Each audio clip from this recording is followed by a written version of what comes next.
क्या हम पाठकों को ये पता है कि एक बार परमहंस रामकृष्ण देव ने अपने परम शिष्य स्वामी विवेकानंद को अष्टसिद्धियां देने का प्रयास किया और विवेकानंद उसको अस्वीकार कर दिए। दरअसल एक बार की बात है कि परमहंस ने बुला करके स्वामी विवेकानंद से कहा, सुन, बहुत पहले से ही तपस्या के प्रभाव से मुझे अरिमादी अष्टसिद्धियां प्राप्त हो गई हैं, पर मेरे जैसे सन्यासी के लिए भला उनका क्या उपयोग है।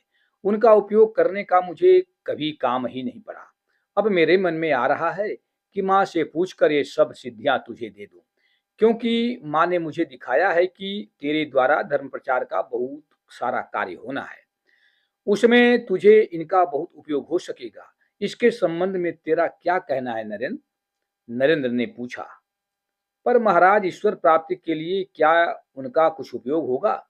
श्री रामकृष्ण बोले, नहीं, परंतु ईश्वर प्राप्ति के बाद धर्म प्रचार के काम में उनका उपयोग होगा। नरेंद्र ने उत्तर दिया, तब तो महाराज वे सिद्धियां मुझे नहीं चाहिए। उनसे मुझको कोई मतलब नहीं है। पहले ईश्वर का दर्शन होने दीजिए, फिर उनके कार्य में सिद्धियों की आवश्यकता होगी तो वे स्वयं ही दे देंगे।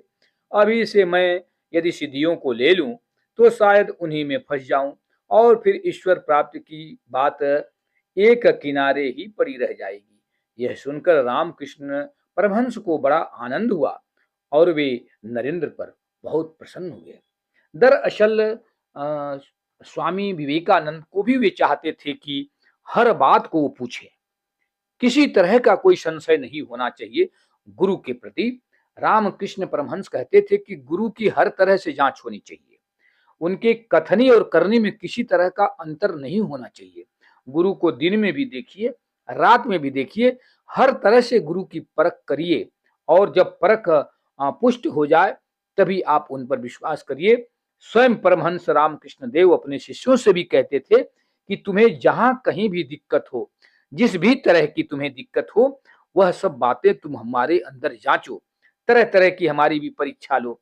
वे शिष्यों की भी परीक्षा लेते थे और स्वयं शिष्यों को भी अपनी परीक्षा लेने को प्रेरित करते थे।